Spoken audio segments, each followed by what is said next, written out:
할렐루야. 하나님의 은혜와 평강이 차고 넘치시기를 축복합니다. 눈에 보이지 않는 세계가 있어요. 예를 들어 보면 미생물의 세계, 눈에 보이지는 않지만은 제 안에도 있고요, 제 주변에도 있고요, 지구상에 없는 곳이 없습니다. 우주, 인류가 지금까지 발견한 우주, 광활하죠. 그럼에도 불구하고 많은 천문학자들은 인류가 아직까지 발견하지 못한 우주가 있다, 그렇게 이야기를 합니다. 바람도 눈에 보이진 않지만 존재하고 있습니다. 또 사랑도 눈에 보이진 않지만 인간의 마음 속에 그 사랑하는 마음, 그런 마음들이 다 있는 거죠. 이와 마찬가지로 영혼도 눈에 보이진 않지만 존재합니다. 영적 세계도 눈에 보이진 않지만 존재합니다. 눈에 보이지 않는 세계가 더 중요하다는 생각이 들어요. 눈에 보이는 세계보다 눈에 보이지 않는 세계가 더 중요하다는 거예요. 미생물 같은 경우도 유익한 미생물이 있어서 그 유익한 미생물들이 활동을 시작하면 건강을 얻게 되고요, 해로운 미생물들이 막 번성해 가기 시작하면 질병이 찾아오고 어려움을 겪게 됩니다. 우주도 마찬가지죠. 그 엄청난 질서가 있어요. 하나님의 어떤 섭리하심이 있는 거죠. 그럼에도 불구하고 일부분 그 충돌이 일어나거나, 그래서 거기에 파편처럼 거대한 운석이라든가 이런 게 날아오게 되면 하루아침에 지구가 멸망할 수도 있거든요. 바람도, 잔잔한 바람은 우리의 호흡을 도와주고 또 식물이라든지 동물이라든지 막 깨어나도록 그렇게 합니다. 그렇지만 거친 바람은, 또 거센 바람은 풍랑을 일게 하고 폭풍우가 내리도록 합니다. 사랑도 그 사랑이 넘치면 사랑이 넘치는 사회가 되고, 그 사랑이 너무나 메말라 있으면 거친 사회가 되는 거죠. 마찬가지로 우리의 영혼도 그래요. 영혼이 잘 되면 범사가 잘 되고 강건해지는 줄로 믿습니다. 그런데 영혼이 잘 못 되면 자기 자신을 파괴하고 다른 사람을 불행하게 만들기도 합니다. 영적 세계도 보면 한켠에 천사들이 있어요.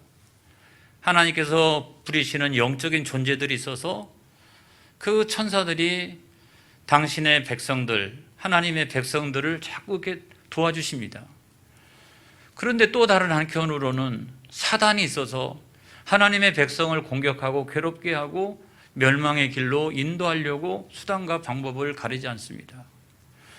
이런 걸 우리가 생각해 보면 눈에 보이는 세계가 참 중요한데, 그것보다 훨씬 더 중요하고 주도성을 갖고 있는 것은 눈에 보이지 않는 세계라는 거예요. 그래서 이미 눈에 보이지 않는 세계에서 어떤 일들이 일어나고 그것이 현상으로 눈에 보이는 세계에서 나타나는 경우가 굉장히 많이 있습니다. 저는 오늘 여러분들에게 영적 세계에 대해서 이야기를 하려고 그래요.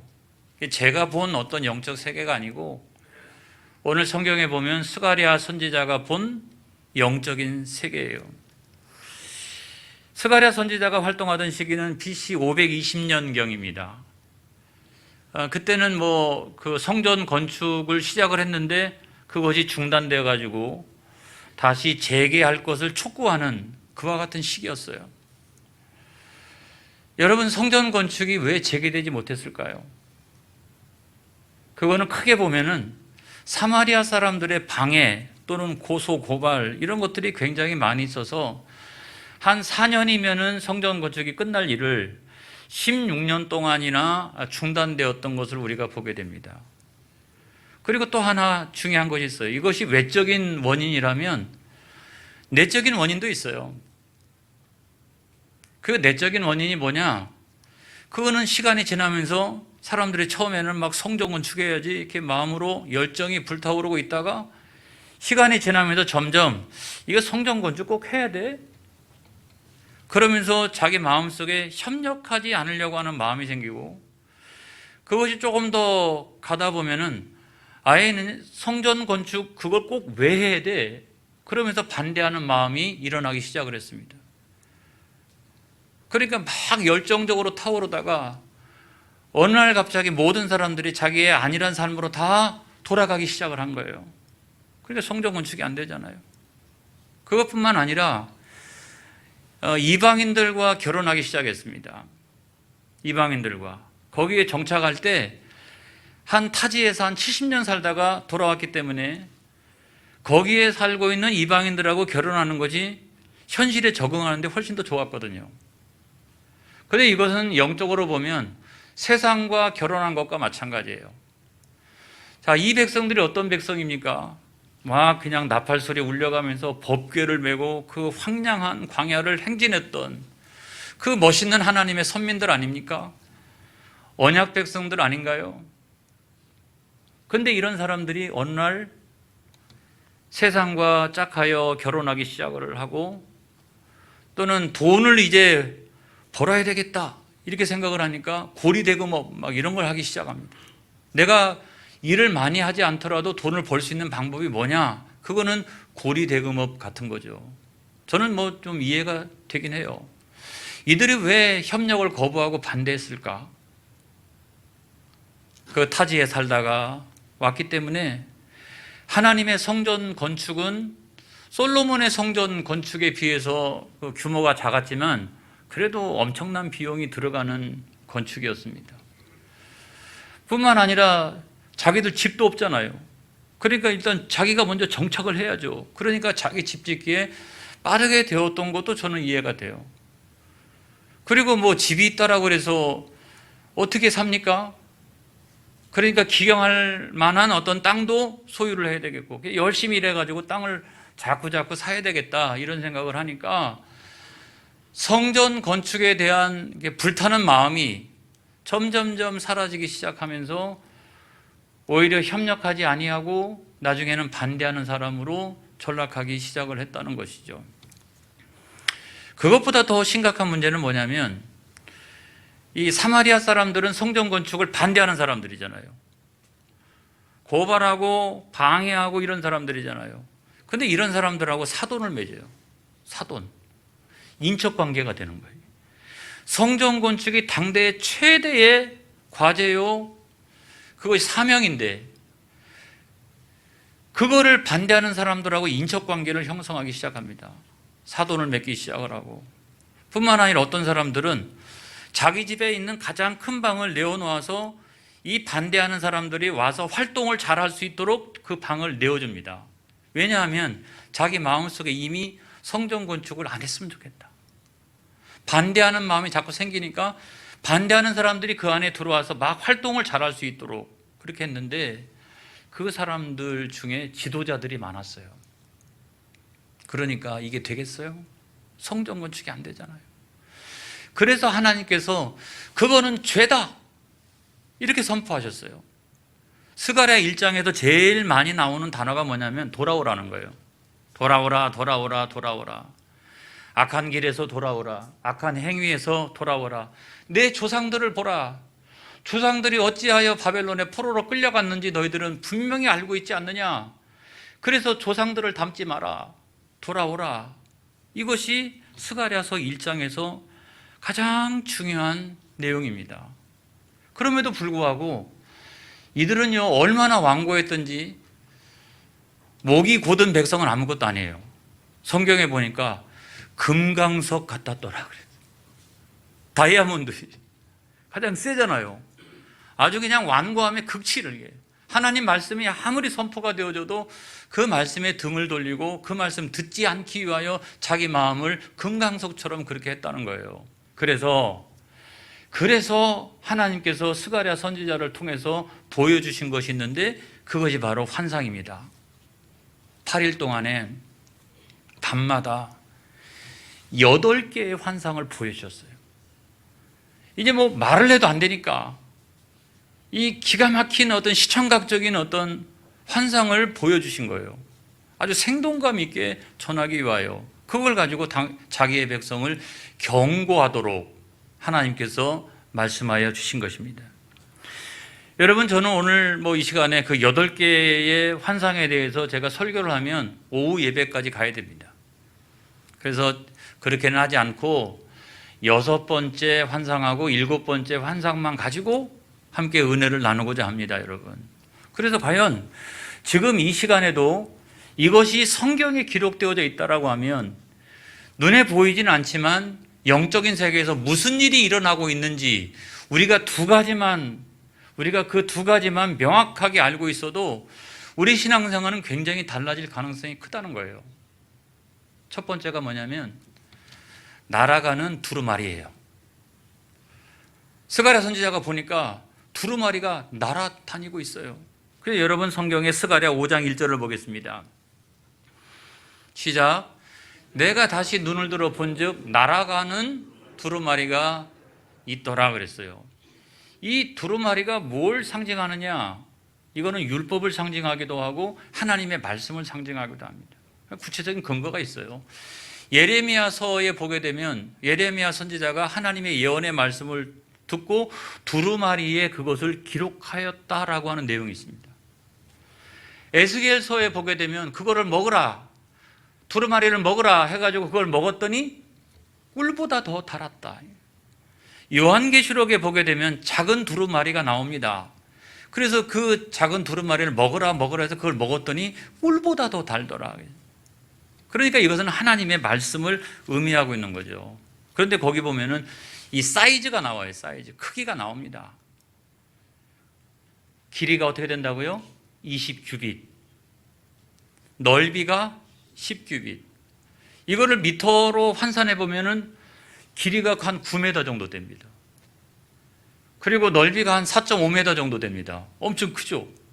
우리가 보통 두루마리라고 하는 것은 파피루스라든지 아니면 양피지라든지 이런 걸 가지고 어떤 내용을 이렇게 기록하는 거잖아요. 그래가지고 보통 보면 책보다는 좀 크고, 그렇죠? 이게 좀 큼직해서 그걸 가지고 둘둘둘 이렇게 거기다 기록하기도 하고 그거를 낭송하기도 하고 이런 건데, 아무리 사이즈가 커도 한 이런 정도지, 이것이 막 9m나 되고 말이죠. 4.5m나 되고.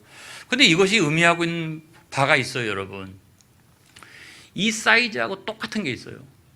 솔로몬 성전 건축에서 낭실의 크기가 이거하고 똑같아요. 자, 지성소가 있고 성소가 있고 그 옆에 낭실이 있었어요. 낭실. 근데 그 낭실은 뭘 하는 곳이냐? 두루마리를 보관하는 곳이에요. 그리고 제사장들이 거기서 두루마리를 펴가지고 그거를 낭송하고 선포하고 하는 곳이 바로 그 낭실이었던 거예요. 이 낭실의 크기하고 똑같아요. 그래서 저는 그거를 강단이라고 이야기하지는 않겠습니다. 왜냐하면 지성소 안에 법궤도 있고 성소 안에 무슨 분향단이 있죠, 떡상이 있죠, 촛대 있죠. 그것이 소위 오늘날 보면 강단을 구성하고 있는 거 아니겠습니까? 그럼에도 불구하고 이 낭실에서 하나님의 말씀을 낭송하고 그거를 선포하고 했다라고 하면 어떻게 이 말씀을 해석할 수 있겠느냐? 하나님의 말씀이 선포되어지는 그 순간에 하나님의 말씀은 날아다닌다는 거예요. 온 세상을. 여러분의 심령 가운데도 마찬가지고 여러분의 가정 가운데도 마찬가지고 온 마을과 온 세상을 하나님의 말씀은 날아다닌다는 거예요. 이걸 믿으시기를 주의 이름으로 축원합니다. 그래서 더 근본적으로 얘기하면 하나님의 말씀은 우주 만물을 통치하는 원리요, 죄 많은 인간을 구원하는 그런 구원의 원리가 그 가운데 다 있어요. 그래서 우리 눈에는 보이지 않지만 하나님의 말씀이 지금 날아다니고 있다고요. 그 하나님의 말씀에 의해서 동서남북 사방, 봄, 여름, 가을, 겨울이 굴러가고 어떤 사람은 구원받고 어떤 사람은 심판과 저주를 받고 그런 현상들이 일어나는 이유가 뭐냐면 하나님의 말씀이 오늘도 여전히 공중에서 날아다니고 있다는 거예요. 이걸 믿으시기 바랍니다. 그래서 하나님의 말씀은 양날의 검과 같아요. 어떤 사람한테는 은혜와 구원의 말씀이죠. 근데 어떤 사람들한테는 심판과 저주의 말씀이 되기도 합니다. 그래서 하나님 말씀은 굉장히 역동적이에요. 왜 날아다닌다라고 표현했을까? 하나님의 말씀은 살았고 하나님의 말씀은 운동력이 있기 때문에 그렇습니다. 그래서 우리 심령 골수를 찔러서 쪼개기까지 하는 그런 말씀의 능력이 있기 때문에 그 하나님 말씀이 가지고 있는 그 역동성을 어떻게 표현했느냐, 날아다닌다 이 말이에요. 날아다닌다. 할렐루야. 그래서 예를 들어서 만약에 어떤 사람이 도둑질을 했다. 근데 옛날 같으면 도둑질은 남의 집에 담장을 넘는 것이 도둑질이었어요. 근데 지금은 도둑질이요, 다른 사람한테 합법적으로 손해를 끼치는 경우도 있죠. 다른 사람한테 합법적으로 불이익을 주는 경우도 있죠. 근데 이것은 어떻게 고발할 수도 없어요. 이거를 대단히 그거를 입증하기가 어려운 부분들이 많이 있죠. 그 다음에 또 하나가 이제 거짓 맹세인데, 거짓 맹세를 다른 표현으로 하면 거짓 증거죠. 거짓 증거. 이런 경우 많죠. 요즘 뭐 인터넷상의 가짜 뉴스, 뭐 가짜 뉴스를 근거 있게 막, 이건 사실도 아닌데 좀 비슷하게 만들어 가지고 이걸 가지고 막 무차별한 다중의 사람들을 막 인격 살인을 막 이렇게 하는 경우도 대단히 많이 있습니다. 근데 살짝 다 피해가기 시작하기 때문에 이걸 가지고 명예훼손으로 걸거나 사법적인 어떤 문제로 처리하기가 대단히 어려운데, 분명한 것은 거짓 증거거든요. 가짜뉴스는 거짓 증거잖아요. 여러분, 무슨 얘기냐, 세상의 법이나 또 사회적인 법이나 이런 것은 절대로 이걸 어떻게 할 수가 없어요. 해결할 수가 없어요. 근데 절대로 피해갈 수 없는 것이 있나니, 그건 뭐냐면 날아다니는 두루마리라는 거예요. 날아다니는 하나님의 말씀, 이건 절대로 피해갈 수 있는 게 아니에요. 그리고 여러분, 성경에 스가랴 5장 3절로 4절에 있는 말씀 보겠습니다. 시작. 그가 내게 이르되 이는 온 땅 위에 내리는 저주라. 도둑질하는 자는 그 이쪽 글대로 끊어지고 맹세하는 자는 그 저쪽 글대로 끊어지리라 하니, 만군의 여호와께서 이르시되 내가 이것을 보냈나니 도둑의 집에도 들어가며 내 이름을 가리켜 망령되이 맹세하는 자의 집에도 들어가서 그의 집에 머무르며 그 집을 나무와 돌과 아울러 사르리라 하셨느니라 하니라 그랬어요. 그래서 세상에서는 도둑질이나 거짓 증거도 다 피해갈 수 있는 방법이 있지만은 절대로 피해갈 수 없는 것은 뭐냐면 공중에 날아다니고 있는 이 하나님의 말씀이 있다는 거예요. 이거는 피해갈 수 없다는 거예요, 여러분. 이걸 믿으시기를 주의 이름으로 축원합니다.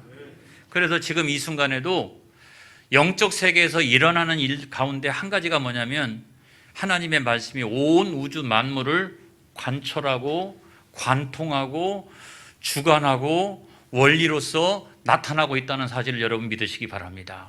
이게 중요한 거예요. 그 다음에 두 번째 환상은 뭐냐면 에바 속에 있는 여인이잖아요. 에바 속에 있는 여인입니다. 스가랴가 보니까 에바 안에 어떤 여인이 들어가 있어요. 그래서 스가랴 5장 7절의 말씀을 보겠습니다. 시작. 이 에바 가운데는 한 여인이 앉았느니라 하니 그때의 둥근 납 한 조각이 들리더라. 이런 말씀이잖아요. 에바는 뭐냐면 이게 어떤 부피를 재는 어떤 도구 같은 거예요. 도량형 이런 거예요. 그러니까 옛날에는 이 에바를 뭘로 만드냐면 갈대라든가 풀 같은 거로 이렇게 말려가지고 이거를 만들어요. 근데 이것도 사이즈가 다 있다고요. 대, 중, 소 이래가지고 다른 사람하고 거래할 때 이거는 제일 작은 것으로, 그 다음에 중간 것으로, 또 대형으로 이렇게 하는데 이 에바 가운데 가장 큰 것은 한 22리터 정도 된다고 합니다. 근데 그 22리터가 어느 정도 될까 하고 생각해 보니까 보통 우리가 이게 등산하게 되면 비교적 큰 이게 등산 가방 이런 거 정도가 한 22리터 정도를 담을 수 있지 않을까 싶어요. 근데 거기에 여인을 넣는다? 불가능하죠, 이게. 여인을 넣는다? 불가능하죠. 그래서 많은 신학자들은 이 여인은 여인을 나타내는 우상과 같은 어떤 여인상을 그 안에 이게 집어넣은 것이다 라고 얘기했는데, 오늘 성경의 말씀의 해답은 뭐냐면 그것은 악을 나타내는 거다. 죄송합니다. 여인은 이 창세기에서 남자한테 이렇게 죄를 짓게 하고, 그 다음에 뭐 그 우상숭배를 더 많이 했다 뭐 이런 것도 있고, 음행의 모든 책임을 여성이 지게 하는, 고대 노예제 사회에서 이 모든 음행의 책임을 여성에게 돌리는, 근데 그거는 반대로 얘기하면 남자도 똑같은 거죠. 남자도 똑같은 거죠. 어쨌거나 그거는 악을 상징한다는 거예요. 그런데 놀라운 사실이 있습니다. 뭐냐면 두 여인이 나타나요. 날개가 달렸네요. 바람을 타고 다녀요. 이 두 여인은 누굴까요? 영적인 존재죠. 그래서 천사들이라고 해석하는 게 맞다고 생각합니다. 그 두 명의 여인이 나타나가지고 그 에바 안에다가 사람들이 짓는 죄나 악을 담기 시작합니다. 내가 만약에 입술로 죄를 지었다, 내가 만약에 행위로 죄를 지었다라고 하면 영적인 세계에서 보이지 않는 하나님의 천사들이 그 에바 안에다가 내가 지은 언행의 죄와 또 내가 행위로 지은 죄와 이런 것들을 그 안에다가 담기 시작하는 거예요. 담기 시작하는 거예요. 그걸 하나씩 담고 그것이 뛰쳐나올까 봐 납으로 된 둥근 것으로 거기를 꽉 하고 막아버려요. 그리고 또 하나 넣고 딱 막아버리고 또 하나 넣고 딱 막아버리고. 근데 여러분, 얼마간 시간이 지나고 나면 그 에바가 아무리 커도 내가 지은 죄나 악을 생각해 보면 감당이 되겠어요? 나중에는 더 이상 담을 데가 없죠. 그러면 그거를 꽉 채워가지고 신할 땅으로 가가지고 거기다가 두고 온다는 거예요, 여러분. 근데 그 신할 땅이라고 하는 것은 뭐냐면 바벨론이죠. 바벨론이 있는 곳. 하나님의 심판의 대상. 그래서 우리의 죄를 하나씩 하나씩 다 채워가지고 그거를 보이지 않는 세계에서 옮겨다가 신할 땅에다가 놓고 언젠가 바벨론이 심판을 받을 때 같이 심판을 받도록 그렇게 하신다는 거예요. 여러분, 이걸 우리가 잘 기억해야 돼요. 그래서 하나님이 이렇게 심판도 안 하니까 조금 더 죄를 져도 되겠다. 천만의 말씀. 그것이 목까지 점점점 차오르기 시작하면 나중에 딱 닫고 신할 땅에다가 던져버린다는 거예요. 그때에 하나님의 심판이 임하게 되고 그때에 바벨론이 멸망을 하게 된 거예요, 여러분. 스가랴 5장 11절에 있는 말씀을 보겠습니다. 시작. 그가 내게 이르되 그들이 신할 땅으로 가서 그것을 위하여 집을 지으려 함이라. 준공되면 그것이 제 처소에 머물게 되리라 하더라. 자, 그 에바를 가져다가 어떤 건물 안에다 차곡차곡 쌓아 놓는 거죠. 이렇게 차곡차곡 쌓아놔요. 또 차면 또 와가지고 차곡차곡 걷다가 쌓아 놓는데 바로 그것이 무엇을 상징하는 것인가 하고 보면 죄악된 세상, 심판받아야 마땅할 죄악된 세상을 말하고 더러운 영과 또 더러운 귀신들이 살고 있는 곳, 또 하나님의 심판의 대상이 되고 있는, 그리고 옛날에 보면 그 신할 땅에 바벨탑이 처음으로 지어집니다. 그러니까 그때부터 시작해가지고 인간의 교만이, 그리고 그 교만으로 말미암아 죄를 짓고 악을 행하고 했던 모든 것들이 그 이후로 계속해서 어떻게 에바 안에다가 넣어서 옮기고 에바 안에서 넣어서 옮기고 에바 안에서 넣어서 옮기고 언젠가 그것이 다 차이게 되면 하나님께서 심판하시는 때가 온다. 이것이 지금도 성경에 기록이 되어져 있다라고 하면 오늘날도 여전히 일어나고 있는 현상이라는 거예요. 여러분, 정신이 번쩍 나죠. 우리가 어떻게 하면 이 죄의 심판에서 벗어날 수 있을까요?